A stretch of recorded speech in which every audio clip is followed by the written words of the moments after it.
Pantallas planas, alta calidad de imagen y equipos conectados a Internet que podemos encender con comandos de voz a través de inteligencia artificial.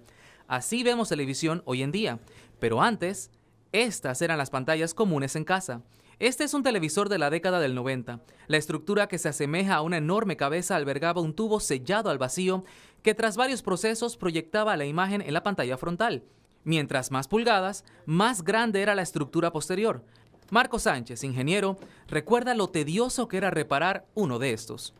Habían de 30, 40 y hasta de 50 pulgadas, y el tamaño de estos televisores ocupaba dentro de la casa del consumidor un gran espacio, y a la hora de repararlo, yo recuerdo que yo tenía que meterme dentro del mueble para reparar esos televisores tan inmensos, porque el tubo era del tamaño de las pulgadas que se requería. Mientras más grande el televisor, más grande la estructura de atrás. Correcto. Y por ende eran muy voluminosos y consumían demasiada energía. Pero como dicen por ahí, ya nada lo hacen como antes. Y tras décadas sin uso, este televisor encendió sin mayor problema. Y seguramente con una de estas pantallas usted se informaba, con alguna edición de Telemetro Reporta de aquel entonces. Del aspecto humano. Bosco Ricardo Vallarino. Noticias internacionales y la narración veraz y convincente del acontecer mundial. Eliezer Vázquez, narrador, conocedor del elemento visual de la noticia. En solo 15 minutos, Telemetro Reporta le informa de manera veraz y completa las noticias del momento. José Escobar, o como cariñosamente le llamamos el profe, recuerda con nostalgia cómo era hacer televisión antes del boom digital. En ese tiempo en que nosotros trabajábamos con el teletipo, por ejemplo, la información internacional. El teletipo era un aparato donde llegaba la información y esa al mismo tiempo estaba impresa. Habían unos papeles que tú le colocabas a ese teletipo, unos rollos de papel, y él iba imprimiendo a medida que iba bajando toda la información, eso se iba imprimiendo. Tú seleccionabas de ese papel las noticias que te interesaban. O sea, en ese tiempo no estábamos hablando, por ejemplo, de nada, de redes sociales, absolutamente, ¿no? Recuerdo, por ejemplo, cuando salíamos a la calle con esa maleta, que era la grabadora, y esa cámara enorme, 3/4, con esos cassettes que tenías que llevar varios porque duraban 20 minutos. Entonces, de repente estabas haciendo una entrevista y se acababa el cassette y ya que reemplazarlo.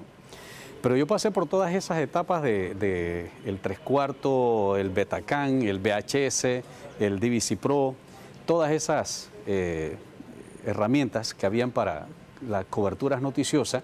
Una vez llegaba con la noticia fresca de la calle, preparaba sus entregas en este editor analógico, o como el personal le llamaba, un AV-roll. En lugar de procesar todo con programas de edición tal y como ocurre hoy día, estas dos ruedas eran las encargadas de darle forma a sus reportajes.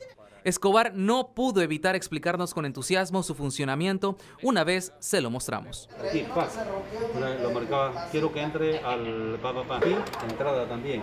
Me iba, quiero 5 minutos, 10 segundos de la imagen de presidente. Y recuerdo también que en ese tiempo el periodista también era editor. A diferencia de ahora que hay editores especiales para el tema de la noticia, en ese tiempo el camarógrafo iba, cubría la noticia, tú venías acá, le ponías el audio y el camarógrafo editaba, pero si el camarógrafo tenía que salir, entonces tú también te encargabas de editar. O sea, era un trabajo bien complementado.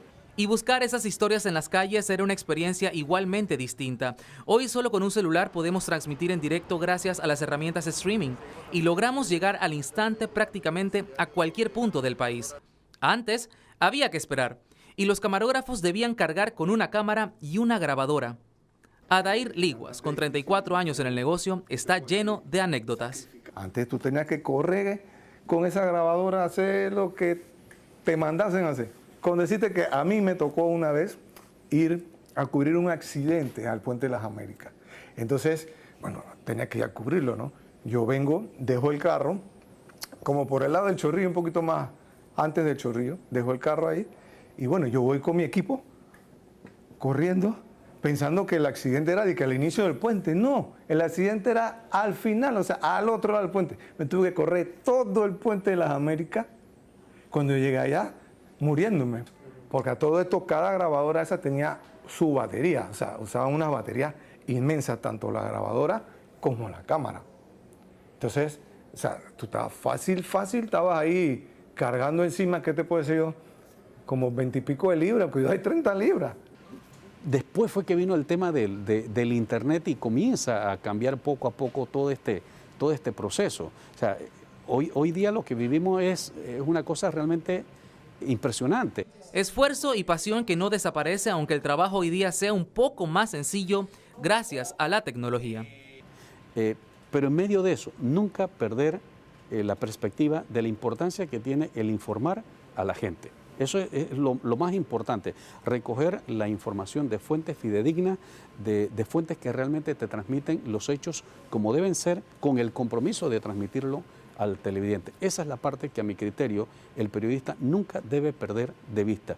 Nosotros los que venimos de tiempos más atrás, pues hemos tenido que adaptarnos a estos cambios y bueno, para poder seguir en esto que tanto amamos nosotros, que es la televisión, ¿no? Drones logrando impresionantes imágenes aéreas, tecnología de punta en los estudios y el uso de redes sociales como complemento de información.